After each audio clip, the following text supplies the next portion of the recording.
नमस्कार दोस्तों, हिस्ट्री का ये तीसरा क्लास है जिसमें मैंने पहली क्लास में काल निर्धारण, प्राचीन काल का काल निर्धारण किया और दूसरी काल में कार्बन डेटिंग पद्धति के साथ औजार का काल निर्धारण कैसे किया जाता उसके बारे में संपूर्ण जानकारी ली। अब आगे चलते हैं। अब ये है इतिहास का तीसरा क्लास है। इतिहास का तीसरा क्लास में देखते हैं पूरा पाषाण काल और मध्य पाषाण काल और नव पाषाण काल। आज दो ही भाग देख पाएंगे, पूरा पाषाण काल और मध्य पाषाण काल, और आगे वाला क्लास में नव पाषाण काल देख लेंगे। तो चलिए देखते हैं पूरा पाषाण काल। पूरा पाषाण काल का भी तीन भाग हमने बता दिए थे। तीन भाग: नव पाषाण काल, नव पूरा पाषाण काल, मध्य पूरा पाषाण काल और उच्च पूरा पाषाण काल। और तीनों काल को मैंने विभाजित कर करके बता चुका था कि कितना से कितना तक का काल पीरियड उसका रहा था। तो उस बात को छोड़ते हुए आज आगे देखते हैं और देखते हैं कि क्या मध्य पूरा पाषाण काल का क्या विशेषता है और पूरा पाषाण काल का क्या विशेषता और मध्य पाषाण काल का क्या विशेषता है। तो चलिए देखते हैं पूरा पाषाण काल का विशेषता। पूरा पाषाण काल चॉपर चॉपिंग पेबुला नाम से जाना जाता था। ये चॉपर चॉपिंग क्या है? चॉपर चॉपिंग जो है एक हथियार था, ये पत्थर का बना हुआ हथियार था, औजार था। ये चॉपर चॉपिंग जो था ये पत्थर का बना हुआ औजार था जो पंजाब की सोहन घाटी के निकट मिला था। पंजाब के सोहन नदी के घाटी निकट मिला था। जब पूरा पाषाण काल का जब खोज होने लगा, जब पूरा पाषाण काल का खोज होने लगा तो भारत में चॉपर चॉपिंग पेबुला संस्कृत नामक ये पंजाब के सोहन नदी घाटी के नीचे मिला।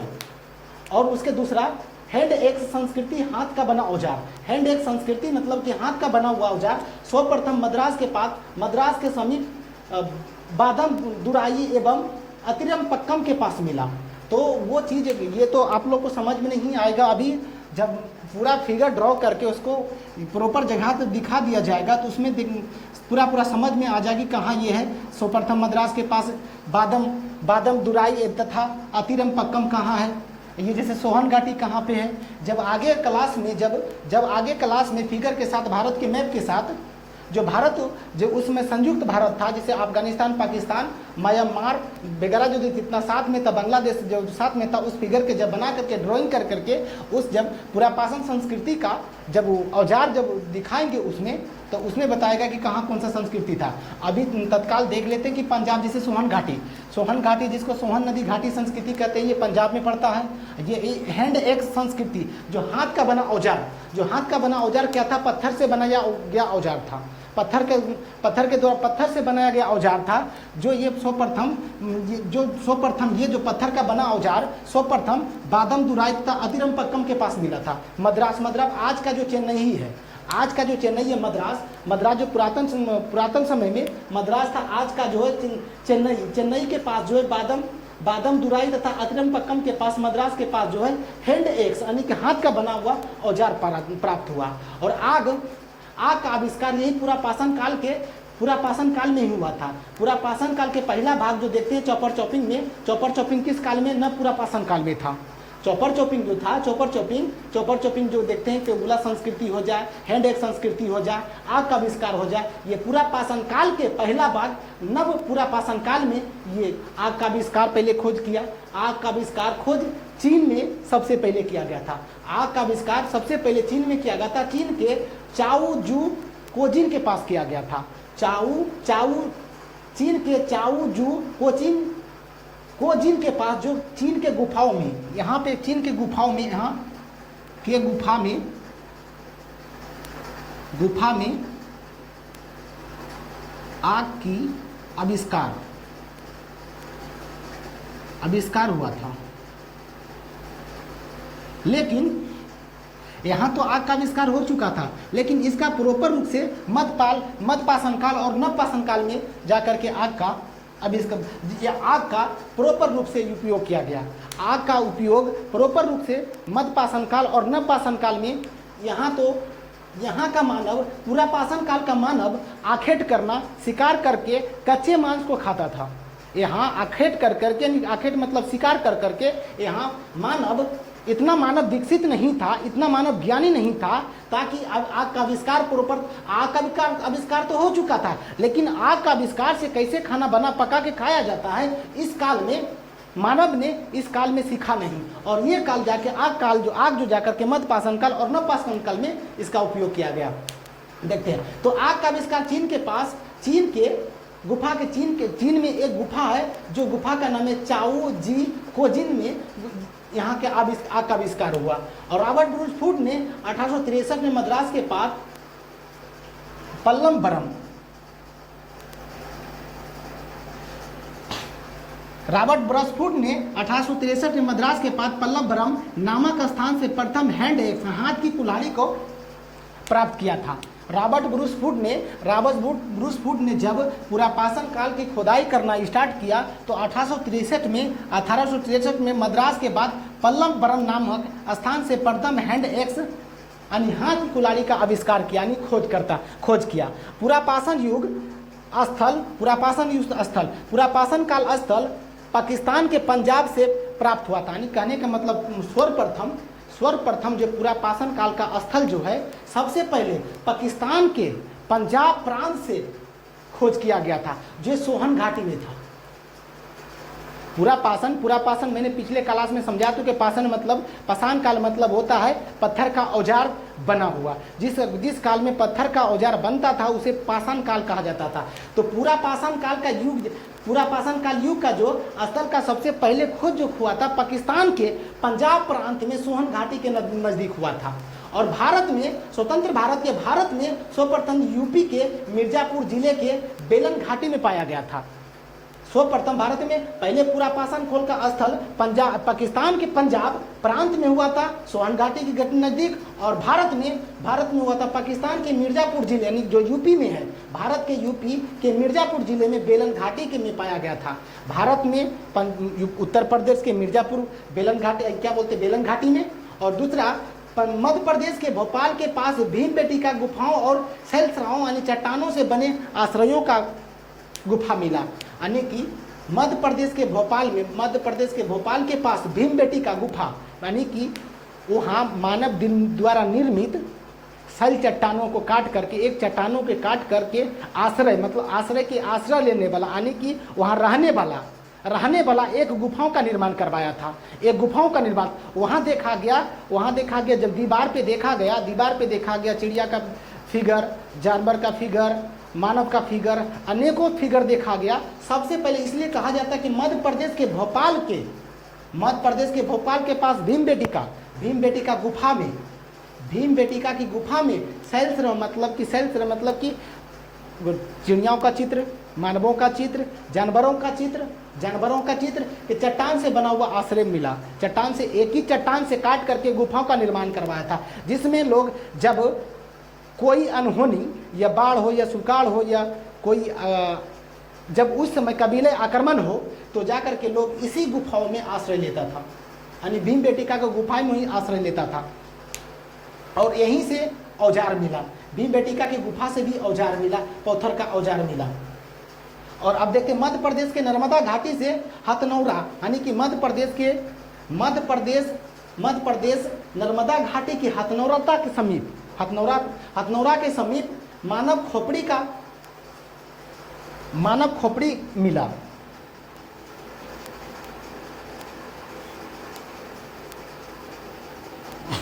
सर्वप्रथम मध्य प्रदेश के नर्मदा घाटी के हथनौरा यानी कि आज का होशंगाबाद जिले में मानव की खोपड़ी मिला, जो भारत का एकमात्र मानव जीवाश्म था। मध्य प्रदेश के नर्मदा घाटी के हथनौरा होशंगाबाद के समीप, जो आज का होशंगाबाद है, मानव के खोपड़ी का भारत में एक जीवाश्म मिला। अब आगे देखते हैं मध्य पाषाण काल। ये था पूरा पाषाण काल का, ये पूरा पाषाण का पहला भाग निम्न पूरा पाषाण काल। अब पूरा पाषाण काल का मध्य पूरा पाषाण काल देखते हैं। तो इसमें मध्य पूरा पाषाण काल में जैस्पर, चटर, फ्लिंट आदि पत्थर का औजार मिला था। ये जैस्पर एक पत्थर का बना औजार था, चट पत्थर का बना हुआ औजार था, फ्लिंट पत्थर का बना औजार था, इत्यादि पत्थर का बना औजार था जो मानव आखेट करने या शिकार करने में यूज करता था। मानव ये जो फ्लिंट का हो, चट का हो, ये जो जेस्पर हो, ये पत्थर का औजार था, धारदार औजार बना करके मानव शिकार करने में या आखेट करने में वो अपना काम लेता था जी। और दूसरा, फलक संस्कृति की संज्ञा दी गई। फलक संस्कृति वो था, एक पत्थर का बना औजार था। फलक संस्कृति जिसको हम बोलते हैं फलक संस्कृति के संज्ञा इसलिए दिया गया कि फलक संस्कृति एक पत्थर को काट करके एक औजार बना करके उसे धारदार औजार बनाया जाता था, धारदार औजार बनाता था। उसी औजार से हमेशा आखेट करने में यूज करता था, हमेशा आखेट मतलब शिकार करने में यूज करता था। और लिखा इसी प्रकार इसलिए लिखे हैं, एक प्रकार का औजार जो पत्थर का तोड़ करके बनाया जाता था। फलक, वेदनी, छेदनी और खुरुचनी, यानी वेदनी, छेदनी, खुरुचनी। फलक मतलब क्या था? एक शिकार करने वाला। और ये वेदनी मतलब क्या होता है? वेदने वाला, भाला जैसा वेदने वाला। छेदनी मतलब क्या? छेद करने वाला। वो भी एक प्रकार से जानवर को जो भागता तो उसे आखेट करने में, छेद करने में इस्तेमाल किया जाता। खुरुचनी मतलब जब मानव को खाद्य संग्रह करता था तो वो खोद करके जमीन के अंदर खोद के जो रखा जाता था वो खुरोचनी, आज का खुरपी जिसको बोला जाता है, आज का जो खुरपी जिसको बोला जाता है उसे खुरोचनी कहा जाता था। उसमें पत्थर का औजार था। ये जितना फलक हो, वेदनी हो, छेदनी हो और खुरोचनी हो, ये पत्थर का औजार था। और कहीं ना कहीं इसी औजार से अपना शिकार करना, आखेट करना और खाद्य संग्रह करना, मतलब एकत्रित करना, अपने यूज के लिए, अपने खाने के लिए खाद्य संग्रह का यूज ये करता था खुरोचनी। ये तो चारों औजार समझ गए। इसी काल को कुत्ते को पालतू जानवर बनाया। कब? जब पूरा पाषाण काल के मध्य पूरा पाषाण काल में, यानी पूरा पाषाण काल के दूसरा काल यानी मध्य पूरा पाषाण काल में सबसे पहले कुत्ते को पालतू जानवर बनाया। लेकिन पालतू जानवर बनाया, कुत्ते को पालतू जानवर, तो पूछा जाता है किस काल में कुत्ते को पालतू जानवर बनाया था? तो पूरा पाषाण काल में। पूरा पाषाण काल में कुत्ते को पहले पालतू जानवर बनाया था। पालतू जानवर बनाने का तो साक्ष्य मिलता है यहाँ पे, लेकिन पशुपालन करने का साक्ष्य यहाँ पे नहीं मिलता है। पशुपालन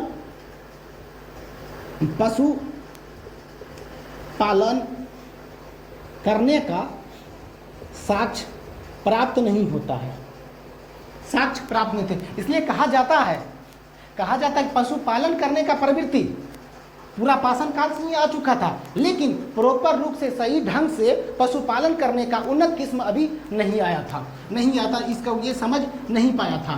सिर्फ पालतू बना के रखा था पहले। तो इसीलिए पूछा जाता है कि पालतू पहला जानवर कौन सा ऐसा जानवर था जिसे पालतू बनाया गया था? तो कुत्ता। और कब बनाया गया था? ये तो सब कोई जानता है कि पहला कुत्ता बनाया गया था। पालतू जानवर किसको बनाया गया? तो कुत्ता को बनाया गया था। लेकिन ये सबसे इंपॉर्टेंट ये कि पूरा पाषाण काल के मध्य पूरा पाषाण काल में, पूरा पाषाण अगर तोड़ करके हिस्ट्री में अगर क्वेश्चन पूछ लिया जाए कि जानवर कुत्ता को सबसे पहले पालतू बनाया गया था तो किस काल में बनाया गया था? तो किस काल में? तो पूरा पाषाण काल के मध्य पूरा पाषाण काल में बनाया गया था, मध्य पूरा पाषाण काल में बनाया गया था। ये वेरी वेरी इंपॉर्टेंट होता है, यहाँ पे वेरी वेरी इंपॉर्टेंट होता है। सिर्फ यही नहीं, ये काल भी आप लोग को याद रखना पड़ेगा। ये पूरा पाषाण काल में सबसे पहले पूरा पाषाण काल में कुत्ते को पालतू जानवर बनाया था। अब देखते हैं तीसरा भाग देते हैं मध्य पूरा पाषाण काल के, पूरा पाषाण काल का तीसरा भाग देते हैं उच्च पूरा पाषाण काल।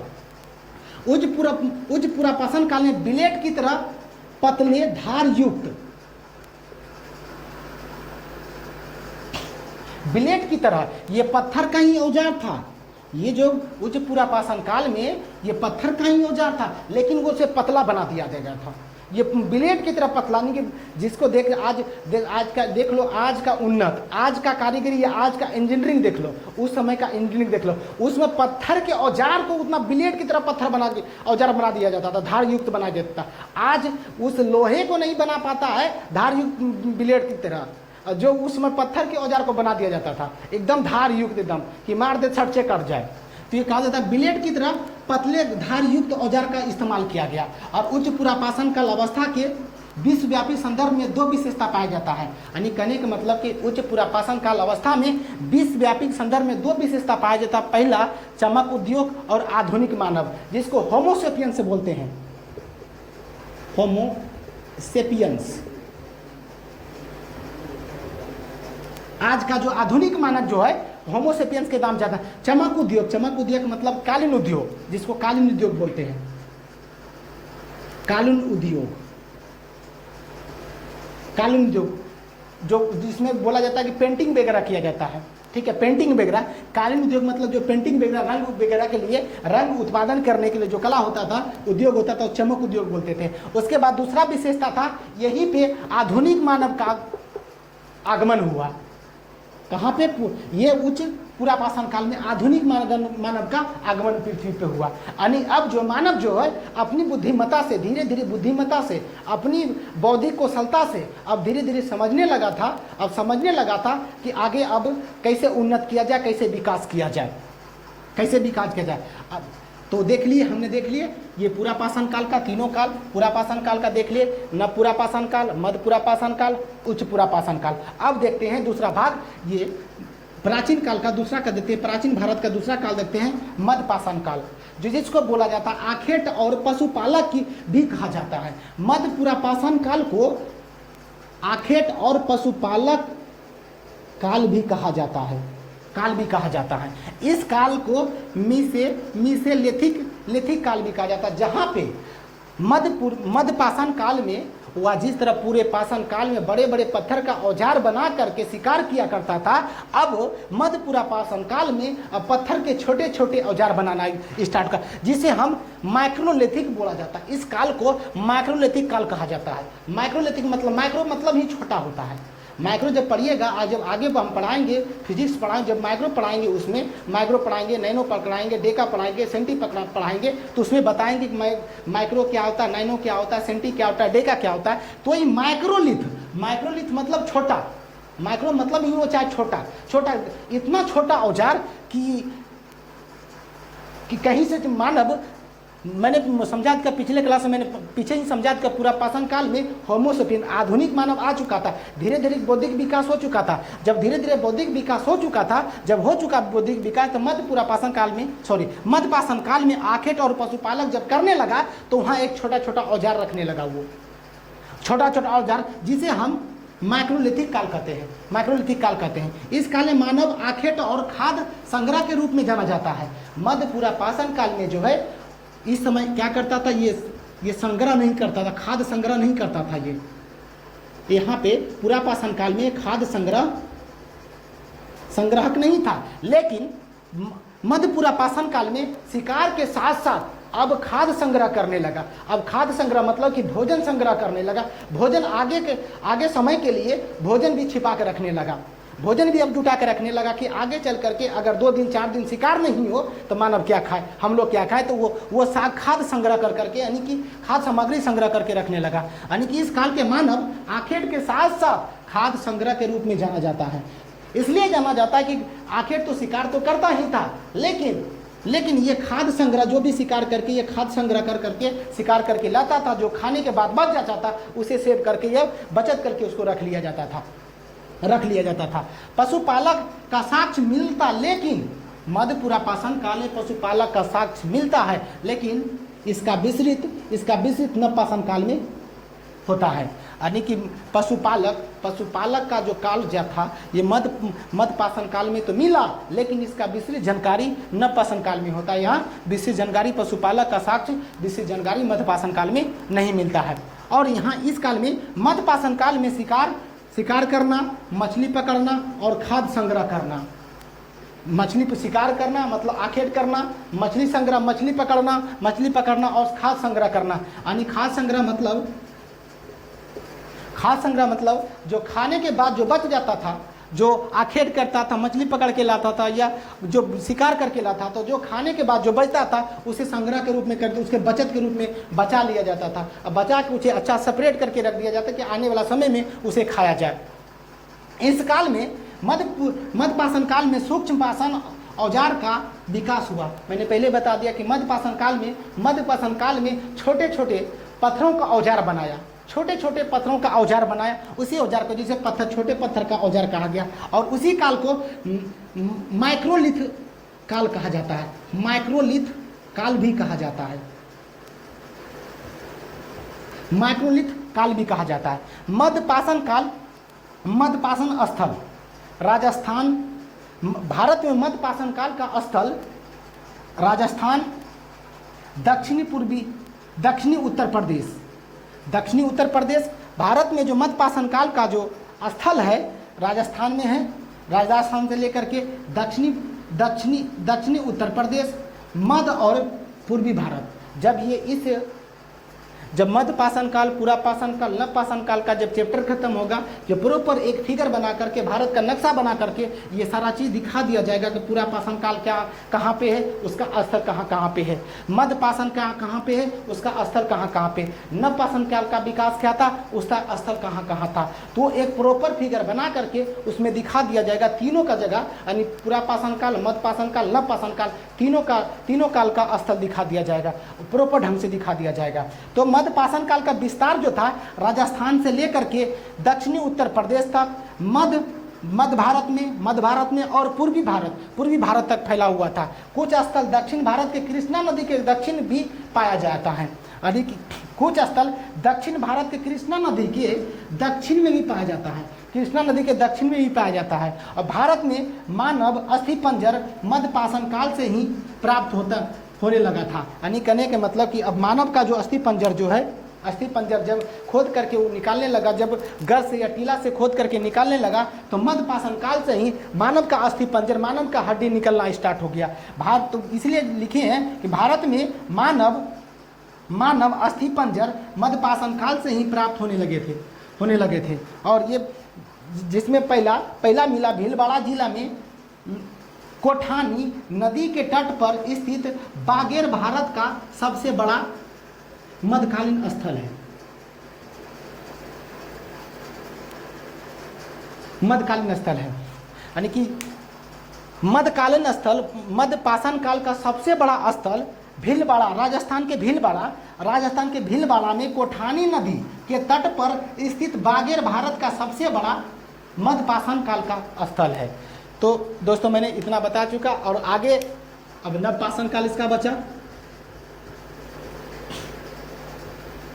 नवपाषाण